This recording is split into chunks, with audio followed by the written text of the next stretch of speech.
ಪ್ರಕರಣದಲ್ಲಿ ಇವತ್ತೇನು ಬಂದಿದೆ, ಪೊಲೀಸ್ನವರು ಮತ್ತೆ ಆ ಸಂಸ್ಥೆ ಇವತ್ತು ಕಾರಣ ಅಂತ ಅಂದ್ಬಿಟ್ಟು ಕೊಟ್ಟಿದ್ದಾರೆ.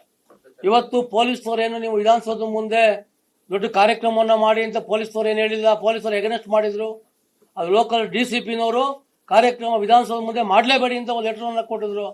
ಇನ್ನೆಲ್ಲವನ್ನೂ ಮಾನ್ಯ ಮುಖ್ಯಮಂತ್ರಿಗಳು ಉಲ್ಲಂಘನೆಯನ್ನ ಮಾಡಿ ಅವರ ಸ್ವಾರ್ಥಕ್ಕೋಸ್ಕರ ಅವ್ರ ಮಕ್ಕಳಿಗೆ ಮೊಮ್ಮಕ್ಕಳಿಗೆ ಫೋಟೋ ಶೂಟ್ ಮಾಡೋದಕ್ಕೆ ವಿಧಾನಸೌಧದ ಮುಂದೆ ದೊಡ್ಡ ಕಾರ್ಯಕ್ರಮ ಮಾಡಿದ್ರು.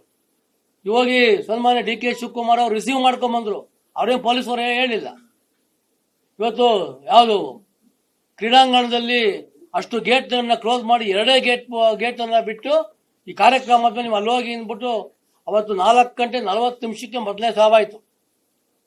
ಮೊದಲೇ ಡೆತ್ ಆಗಿದ್ದು 4:40, ಕಾರ್ಯಕ್ರಮ ಆಗಿದ್ದು 6 o'clock ಕಾರ್ಯಕ್ರಮ, 3:40 ಕಾರ್ಯಕ್ರಮ ಆಗಿದ್ದು 4 ಗಂಟೆ. DK ಶಿವಕುಮಾರ್ ಅವರು ಕಪ್ಗೆ ಮುತ್ತು ಕೊಡ್ಬೇಕಾದ್ರೆ 4 ಸಾವಾಗಿತ್ತು, 5 ಸಾವಾಗಿತ್ತು. ಎಣಗಳ ಮಧ್ಯೆ ರಾಜಕೀಯ ಮಾಡೋದು ಕಾಂಗ್ರೆಸ್ನವರು. ಎಣಗಳ ಮಧ್ಯೆ ನಮ್ಗೆ ಹೇಳ್ತಾರೆ ಎಣಗಳ ಮಧ್ಯೆ ರಾಜಕೀಯ ಮಾಡ್ತಾರೆ ಅಂತಂದ್ರೆ ಅದು ಕಾಂಗ್ರೆಸ್ ಅವರು. ಇವತ್ತೇನು ವರದಿ ಆಗಿದೆ ಅದು ತೃಪ್ತಿಯಾಗಿಲ್ಲ. ಸರ್ಕಾರ ಮಾನ್ಯ ಮುಖ್ಯಮಂತ್ರಿಗಳು ನೇರ ಕಾರಣ, ದಯಮಾಡಿ ರಾಜೀನಾಮೆ ಕೊಡಬೇಕು ಅಂತ ಅವತ್ತು ನಾವು ಹೇಳ್ತಾ ಇದ್ವಿ, ಇವತ್ತು ನಾವು ಹೇಳ್ತೀವಿ. ಸರ್, ಈಗ RCB ಅಂಡ್ ಪೊಲೀಸ್ ಇವತ್ತು ವಿಧಾನಸೌಧ ಮುಂದೆ ಏನಾದ್ರು ಕಾರ್ಯಕ್ರಮ ಮಾಡಿ ಅಂತ RCB ಹೇಳಿದ? RCB ಹೇಳಿಲ್ಲ ಕಾರ್ಯಕ್ರಮ ಮಾಡಿ ಅಂತ.